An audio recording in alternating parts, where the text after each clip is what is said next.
Merry Christmas Eve, everyone. Phoenix Knight here. Welcome to the channel, and welcome to a new playthrough on the channel.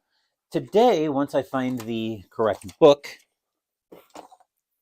today we are going to be continuing our playthrough of Dragon Age, the tabletop role-playing game by Green Ronin Publishing. This one takes us into the world of Dragon Age and has us going through an adventure in that world. As we've been going through the adventures of Adanna Brightmare, who's trying to track down her mage trainer.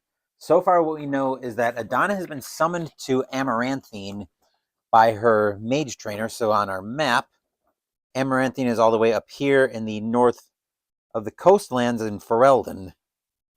And she's hooked up with a local apothecary who's friends with the mage trainer, and they're on their way to Brendel's Reach to try to find the mage tower where this mage trainer resides.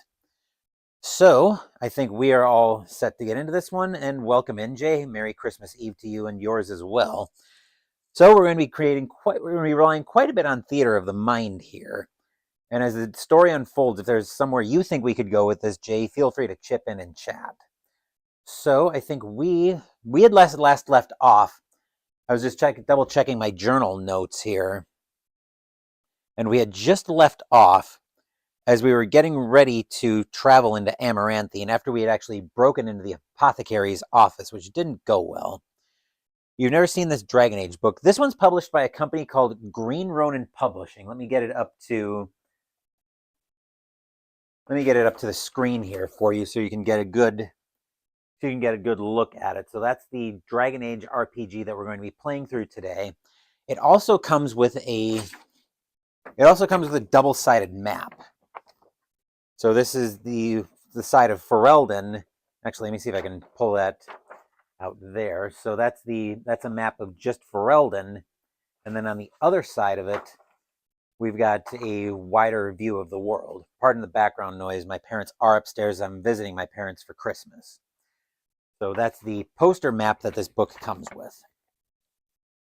So I'll probably be referencing that. Actually, let me leave that opened. And as I mentioned, we've got Adanna Brightmare, who we're playing as our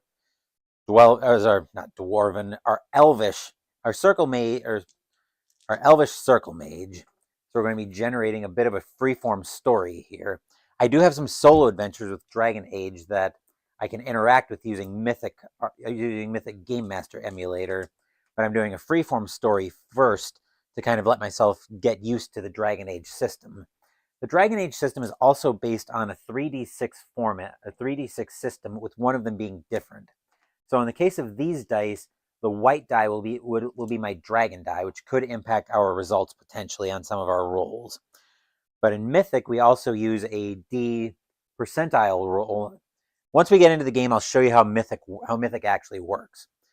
But I think we are all set to get into this one. Obviously, if you have any questions, anybody in chat, feel free to chip in on that.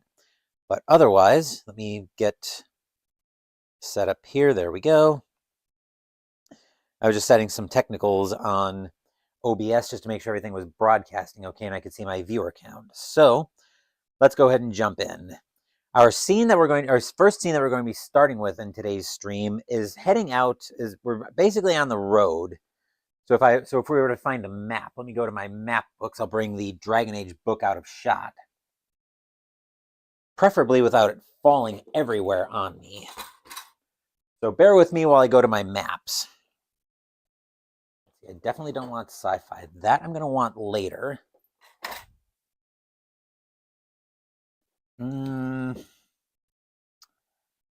Let's see. There was a road map that I think it was this map that I used yesterday. Used when I played Arkham RPG. I don't think I want that one again though. I think this one will probably work a little bit better. Let me just pull this open real quick.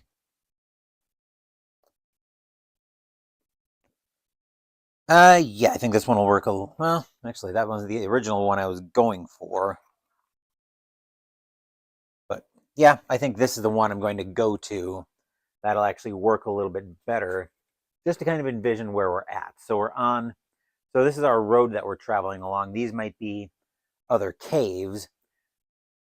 So the first scene that we're going to start into, as I mentioned, is the traveling out to the mage tower. So the scene I'm envisioning here is that we're going to just be traveling along for a little bit, ending at the mage tower. Maybe we're going to get attacked along the way.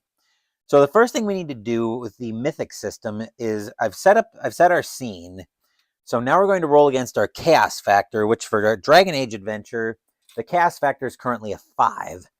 So basically our D10 roll, it will determine whether the scene plays out as we expect it to.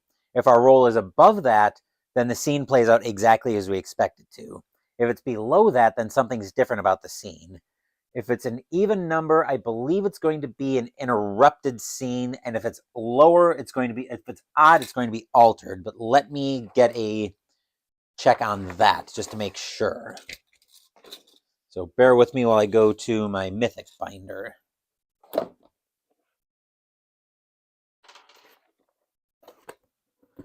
I will need that anyway in a second. Let's see. I don't think it's the fate chart I want. While I'm explaining this, that's for how we get events. The adventure. Okay.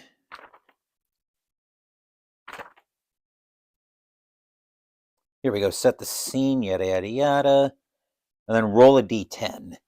So if you roll less than the chaos factor, scene is modified somehow. If you roll higher, then if you roll higher, scene plays out as expected. Lower, something's different with the scene. If it's odd, we go to an altered scene. If it's an even number, then it's an interrupted scene. So the difference between the two is an interrupted scene, something else would happen. Altered scene gets modified somehow. The best way I can come up with a comparison for that is say you've got a wedding that you're setting up for a scene, and you go for a roll. Just for demonstration purposes, let's go ahead and roll. And let's say our chaos factor on that is a 3 for argument's sake. So if we roll an 8, wedding plays out as expected. Now if we roll a 2 on that roll, actually if we roll a 2, just double checking here, that's an interrupted scene. So if we roll a 2, we'd have an interrupted scene. So in this case, say the groom maybe the groom wises up, grabs a toaster, and jumps in the water as an example. Whereas if you've got an altered scene, maybe you run into something like, okay, the bride's been kidnapped, that kind of thing. So hopefully that's a little bit of a difference between the two. Anyway, let's go into our scene here as we're traveling on the road to the mage tower. So once again, the scene we've got set up here is we're traveling to the mage tower, and the scene should end at the mage tower. But we might get attacked once or twice along the way. I really want to see how combat works in this game. So let's roll for the chaos factor to see if the scene plays out as we expect it to. Once again, our chaos factor was a 5, so the scene is not going to play out as expected, and we're going to have an interrupted scene. So this is an entirely different setup. Okay, so we're on their way to the scene setup, but something's going to happen to it. So we're going to roll for a random event. Now, the primary way we're going to interact with the scene with Mythic is we're going to formulate a series of yes or no questions and use this fate chart. So we'll formulate a question. As an example, we'd say something. As an example, let's take a car in a post-apocalyptic scene. Let's say, okay, we come across this car in a post-apocalyptic scene. We'll assume, for sake of argument, that we've got the keys to it. So we come across the car and we are wondering, okay, does the car start? So we'll take a yes or no question to that. We'll take that as a yes or no question to the fate chart here in Mythic. And we can modify it both based on the chaos rank, which modifies over the course of the adventure you're playing in, depending on how often scenes stay in control or go out of control. More out of control means the chaos rank will advance higher. It'll be on a scale of 1 to 9. Anything where it doesn't play out as expected, the chaos rank is going to advance up. Whereas if it plays out as expected, the chaos rank is going to move down as the scene was a bit more orderly. Now coming back to the question of coming back to our example question, let's say we came across this car and we're going to give it, say, 50-50 odds. We can also modify based on how likely we think something is. So in that situation of a car, let's say we come across the car and we realize, okay, it's actually got a flat tire on it, so it's probably been abandoned. In that case, we'd modify the odds to an unlikely, and we'd roll against that number. But let's pretend that again for our example, let's pretend that the car is completely intact. We have the keys to it. We can open it, so now we want to know if it's going to open. Let's say it's a 50-50 at a chaos rank of 5. The way we'll roll for that is we'll roll a D percentile, aka D100. If we get the big number in this case is a 50 or lower, then the answer is a yes. Anything above that is a no. But you're also seeing two numbers here, two smaller numbers. If we roll a 10 and under on the roll, then we have something, that's what's known as an exceptional yes. Whereas a 91 and above here would be an exceptional no.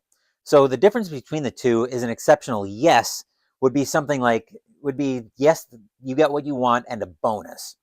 Whereas an exceptional no, just like it sounds, is the reverse of that, where it's going to be no and an extra penalty. So as an example, going back to our car setup, we say we roll for the question of if the car starts or not, and we get an exceptional yes. This would be a case of yes, the car starts and it's got a full tank of gas, or yes, the car starts and it's got a full trunk of supplies, something like that. Whereas if it's an exceptional no, then you run into something like, not only does the car not start, but it's also got a ruptured gas tank, or no, it doesn't start and the car explodes when you try to start it. Something like that. So hopefully that makes sense. But something we need to do here is I need to go to my notebook so I can note down our interrupted scene as we're traveling to the mage tower. So we're going to get an event of some kind. There's also notes on here to determine. There's also a sheet on the back here so we can roll for the action and the subject of the event. So let's see what we get for a roll here. All right, that's a 55, so that'll be a disrupt. So disrupt 70. Disrupt extravagance. Okay, so it's going to be a disruption of some kind. So it's going to be disrupt elegance. Okay, so at the very least I was wanting to get attacked anyway. I was planning for an attack anyway. So potentially we're probably being attacked in some way. I think the next question I want to put, though, if we go back to the map for a second of where we're at.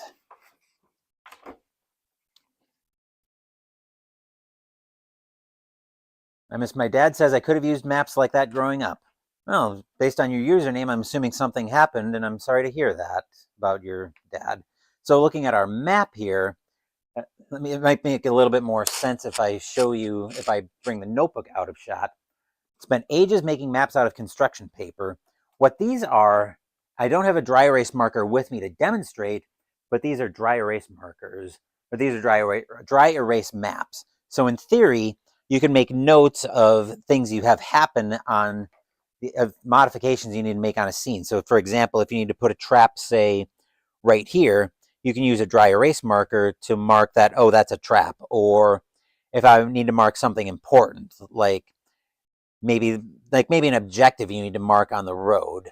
For example, in 5 parsecs from home, if I'm trying to get to the middle of the map, or there's something in particular I need to mark, I can just use that to say, oh, I can use a dry erase marker to say, oh, we've got that. So sorry, I'm kind of rambling a little bit, but coming back to our scene, looking down here at Amaranthine, we're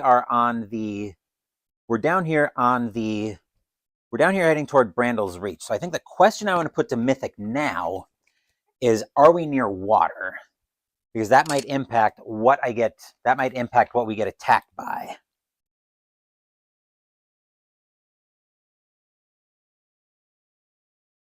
That's snazzy. Yeah, I really like these maps. I've actually got quite a few map books over here. I don't exactly have the space to show them off, but the next time I put a tabletop RPG on the channel, which let me see if I can look and see when that's going to be. But yeah, next time I put a tabletop RPG on the channel, or actually I might have a goodie unboxing coming up in the next few days. I'll show off more of the maps I've got. So let me look on my content schedule since I just got it opened up. There's a very little bit of 2024 left, but I'm also starting to plan content for 2025.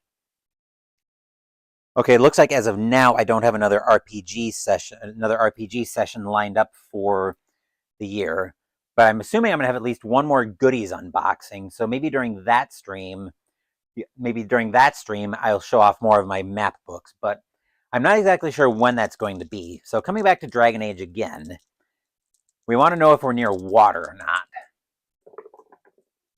That is a 50, so yes, we are near water. So let me look and see if there's an example enemy in here. Let me see if there's an enemy in the core rule book that we can possibly get attacked by. We're probably going to need something we're probably going to need like a coastal enemy of some kind. So let me look and see what I can find here. We might be looking for like a monster section in here.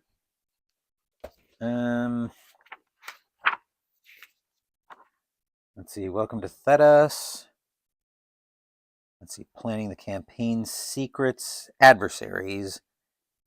So probably just like basic darkspawn, I would think. I would think that it doesn't need to be anything crazy here yet. Or even just like floral, maybe even just like floral or normal life, something like that. Actually, a black bear seems to be pretty ordinary that we could... I don't know if I want to start with something quite that dangerous. Like as dangerous as a black bear right away. That even seems like it's going to be a little bit much. Maybe we'll go with like a... As much as I hate to do this, I think we're just going to go with like a plain dog to start with here. We're just going to get ambushed by a regular dog, and I will get minis out so I can represent our new situation of combat. So bear with me while I go to my minis bag.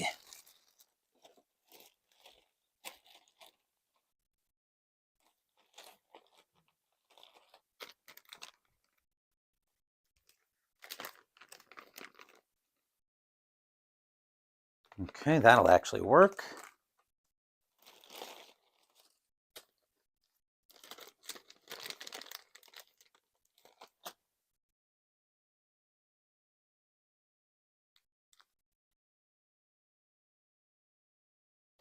Now let me find something for me.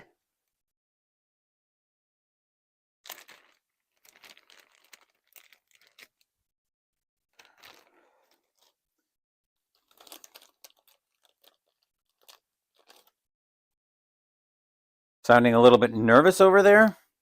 Actually, I am a little bit because it's the first time I've done combat in Dragon Age. So let's say we're starting up along the scene. Actually, we see a dog. I'm going to go with it being feral because that's the only way this scene really makes sense. And I just dropped my microphone because I'm very much klutzy and I was trying to find what I did with my pen. Probably got hidden in this whole thing. Whoops. Oh, it's right in the middle of the book. All right, so yeah, we are going to end up getting attacked by this dog. Have I played the game? I usually try to play these at least once before I get on the channel. So I've started doing more and more with learning these games on the channel, just kind of experimenting a little bit to get some real life feedback. Usually I like I said, I usually try to. This one I've done a couple of previous sessions, but most of them were narrative. So some of these are going to be learning by fire. So we're getting attacked, which means presumably we're going to need to roll for initiative. Let me see if I can find a combat round in here. Let's see. GMing the rules, combat considerations. Actually, that might be another good question. Did we get surprised by this? I think we probably would have at least seen the dog coming. So I think that's what we'll go. So we'll pretend that there wasn't a... We'll pretend that there was no surprise on this one, since I'm going to go on the assumption that we would have seen the dog starting to approach. So we are going to roll for initiative at this point. The dog has a dexterity of 2. So presumably our apothecary friend that we're traveling with doesn't have combat stats. So we'll roll the 3d6 for both of us. The dog is at a +2 on its dexterity, at least dexterity modifier. Wow, that's a pretty good roll. So 14 for the dog. Then for Adanna, we're at an 11 plus her dexterity is a 2, so that's going to be a 13, which means the dog is going to go first. I'll put a marker here. Bookmark there so I have the stats for the dog available, but now I want to figure out how combat... I just had it earlier too. So let me get back to... Here we go. So now we roll for initiative, which means the... So it looks like the dog's going to be going first. The dog has a speed of...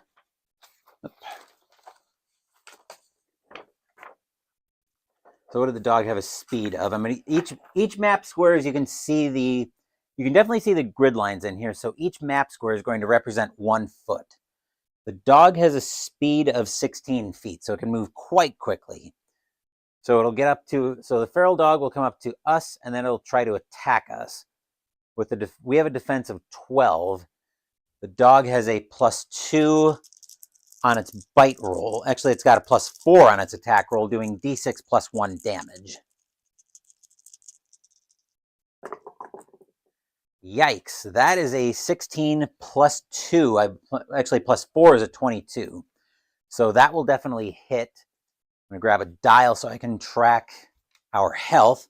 I have a feeling we're going to go through our health very quickly here, but we'll see. All right, so let me grab a dial for my health and one for Muttley that we're fighting against. Health of 15, which actually this one was still set from Call of Cthulhu last night. Our health is 24. Yep. There we are. So it definitely scored a hit, and it deals d6 + 1 damage.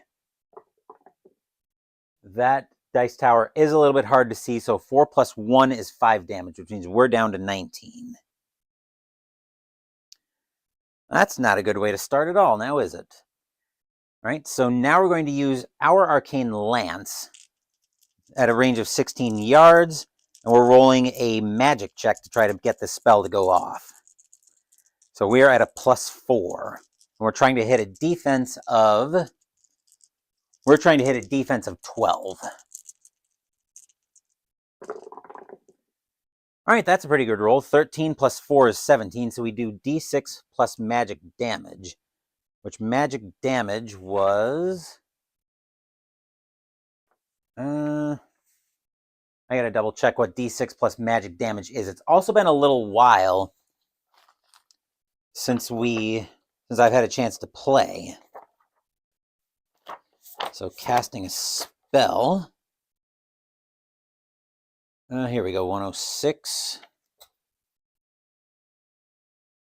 Making a spell casting roll is all you need to worry about it, okay? So we don't pick up any... So what is our magic damage? I think that was probably calculated plus the... Those, what was that spell called? That was our Arcane Lance. Which... Actually, that's probably going to be something in character stats I need to know. So let's look at combat, flying combatants, mass battles.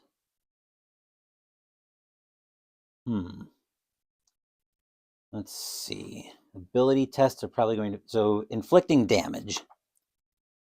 That's probably going to be a good place to start. Subtract the armor rating of your opponent's armor, which they don't have armor. So add your strength. So they probably would add magic instead. So they probably would add magic damage. So it's a d6 plus magic damage, which is... I'm still not finding that here. Let's see. Magic. Probably going to be under damage, 52, which is where I just was. And subtracts the armor rating. All right, so okay, so d6 plus magic damage, which is probably modified in one of the stats. I just need to figure out which one. Let's see, determine abilities. It's going to be modified in one of these. Warrior, rogue, mage. Plus, yeah, oh, okay, so plus magic damage. That's still not completely telling me what I want to do or how I go through magic damage. Probably hidden on the character sheet here, but we're going to just roll a d6 for damage. Yikes, that is 1 point of damage. So that's 1 to the dog down to 14. All right, so now doggy is attacking us again. At a defense of 12 is what it's trying to hit with a +4 modifier. 8 and 9 plus 4 is plus 4 is 13. So that will be a hit, doing d6 plus 1. And another 5 damage. So we're losing health pretty quickly here. 14 damage. And then we're trying our Arcane Lance again with a magic modifier. This time we miss. That's going to be a problem. So now the dog is attacking us again with that +4 modifier, which a 7 plus 4 is 11, so that's just going to be a miss. Then we're trying the Arcane Lance again. Wow, that one's a hit, so it looks like 20, and then our magic damage is another 4 damage to the dog. So it's down to 10. We're still at 14. As for the dog, let's see, 10 plus 4 is 14. So we do get hit. We get hit with another dog bite for 3 damage. So we're down to 11. And then casting the Arcane Lance again. Well, a 14 plus 4 is 18 is enough to hit for 5 damage. So now Muttley's health is down to 5. And going through the dog's attack again. Let's see, 10 plus 4 is 14. That is enough for a hit. 1 plus 1 is 2 damage, so we're down to 9. And now another Arcane Lance, which an 11 plus 4 is 15 will hit and deal 1 point of damage. This is going to be a slow one, I have a feeling.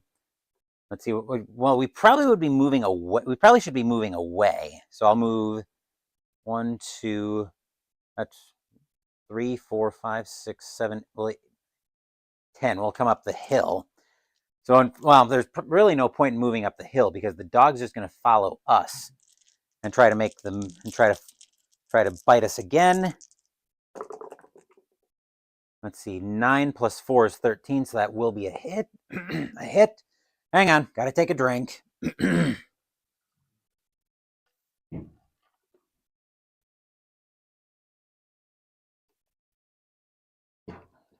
Throat got a little dry there, sorry about that. For 3 plus 1 is 4 damage. So we have a possibility of just still getting one shot.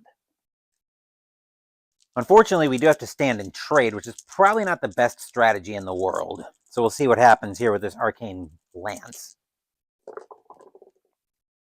All right, that'll be a hit for 3 damage. So the dog is down to 1. Unfortunately, we're down to 5, so we could very easily get taken out here.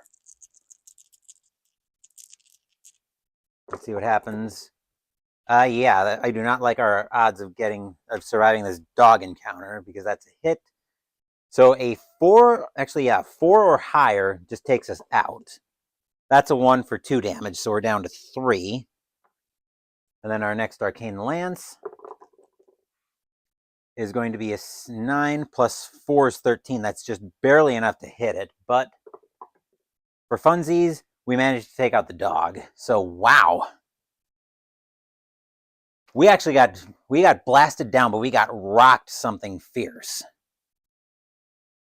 So we're back on the road. The apothecary notices after we got out of that battle, we got back to the cart the apothecary is driving, and he looks at us and says, "Whoa, you do not look too good at all." And Adanna just is not happy with herself at all. So survives with not a lot of health left, with about 3 health left.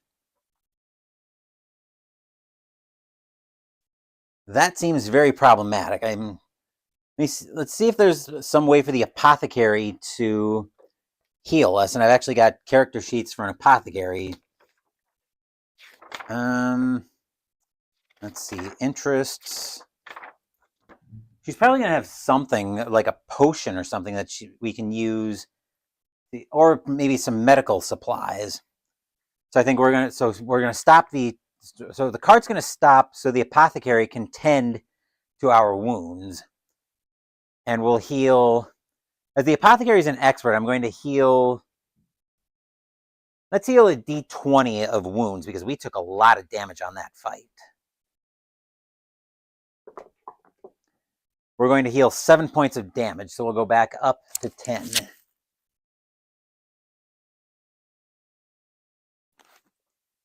So that was not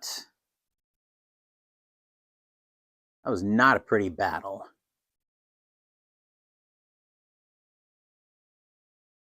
So the apothecary brought provisions along, figuring that something was going to go haywire on the trip, and sure enough, it very much did go haywire. So now we're moving along on the. So just from taking a dog attack, we got rocked on that one. So combat does seem pretty straightforward. Now I want to put the question of, do we get attacked again?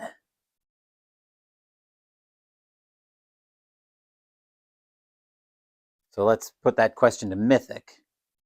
And given that we've gotten attacked once, and we're on a trail where we know that feral creatures are already out, let's see if we get attacked again.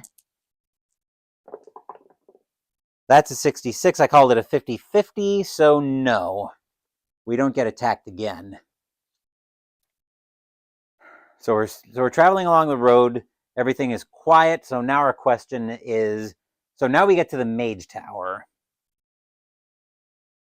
So after getting an attack and almost getting rocked, the apothecary knows we need to get to help as fast as we can. So we will arrive at the mage tower. So let's see if I've got a map to represent what the mage tower looks like. Preferably in one of these.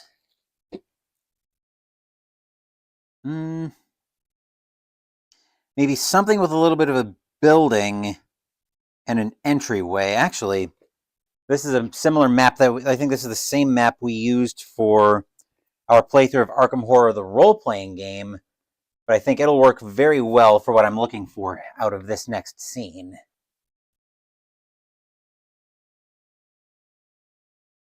We'll bring that map out of the way.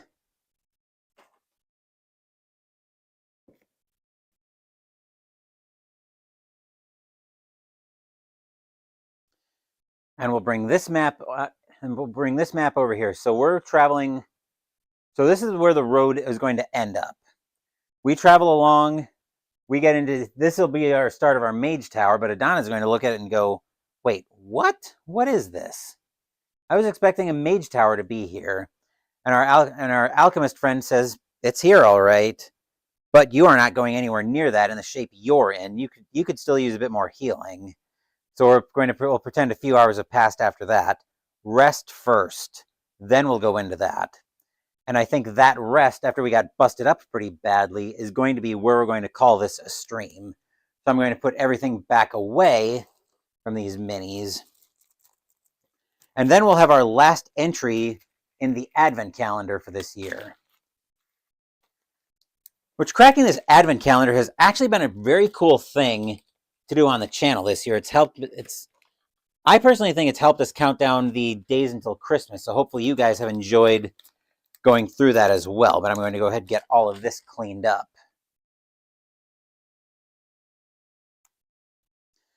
But yeah, that one feral dog took a lot out of us, and I think we'll probably come back to that.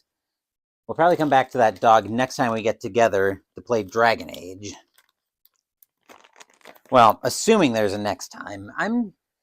Admittedly, I'm not as familiar with the setting as I probably should be as I'm playing Dragon Age. I may just stick to, for my high fantasy games, I may just stick to D&D, honestly. I think without having the familiarity with the setting that I should, I don't feel like I'm really doing a good job at presenting this setting at all. So we're probably going to stick primarily with D&D, Call of Cthulhu. I really like 5 Parsecs just because I'm able to essentially build my own setting out of that. But so yeah, D&D, Call of Cthulhu, 5 Parsecs. What are some of the others I've played? Maybe Arkham. Well, actually, I could see keeping Arkham Horror in the collection as an RPG, but not using the starter set. And the reason I say that is because, again, I'm very familiar with the Lovecraft mythos just because of all the stuff I've done in the Arkham Horror files on the channel. But I think the dice pool system is actually different enough that it really gives me a different experience in Call of Cthulhu. So we're bringing the advent calendar stuff in shot. There's our advent calendar. And then there was one entry left in the advent calendar.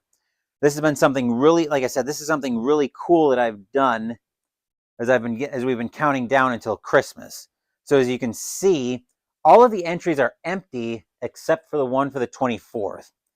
Here are the dice I've got so far. So I'm expecting to get a huge D20 in this red and in this white and green set. But let's crack this open and see what's actually in here rather than me guessing.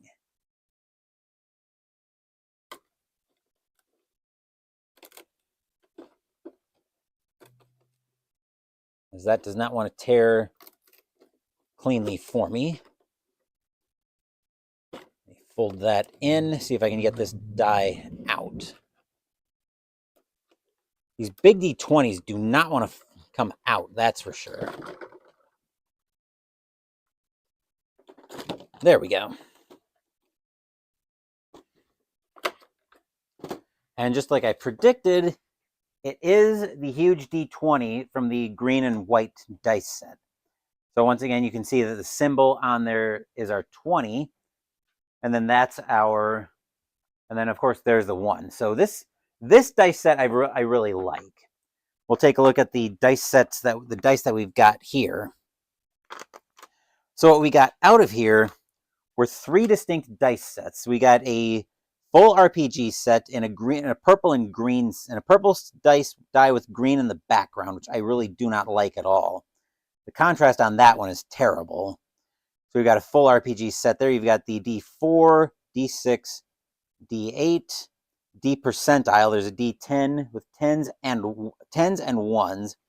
Then there's a 12 and a 20, where the special symbol is the big number on them. Then we've got a green and white set that's actually been very cool. And then a green, and then a gray and white set. Then we've got big D20s in all of them, along with these special runic D4s, which I really don't like. What are those supposed to be? Those look to be the additional single dice. And then we've got this, essentially what looks like a coin icon that we could flip if we need a coin flip. So we flip that to be a 1 and that to be a 2. That could also serve as our D2 roller. But that will do it for this playthrough of Dragon Age tabletop role-playing game. I'm not sure yet if I'm going to have a stream tomorrow. I doubt I'm going to have a stream tonight. I was originally planning on one, but I don't think there's going to be a stream tonight. Tomorrow morning is going to be Christmas morning, so hopefully you guys have a very Merry Christmas with your families or whoever you're celebrating with. As for me, I'm going to try to do an evening stream of Call of Cthulhu, but if I don't hold it against me, because I can't guarantee that I'm going to be doing a stream. There will also be no stream on Thursday morning, as I will be traveling. Like I said, I'm currently out visiting my family for Christmas. So I will be traveling on Thursday to get back home. Once I get back home on Thursday, I'm hoping to have there'll be at least one stream for sure. There might be a surprise unboxing stream, because I'm expecting to have quite a few packages waiting for me when I get home. But after I get settled in, probably in the evening, we're going to have the 1985 demo game in Season Ticket Baseball. Then I'll be back to a more normal, for me anyway, content schedule, where I'll be able to keep a lot better control of things. Thank you for watching the video. Please give the video a thumbs up and subscribe to the channel. Be sure to turn on notifications so you get my content. Be well, stay safe, take care of yourselves and your loved ones, and I'll be back with more videos in the future. Until then, take care, everyone.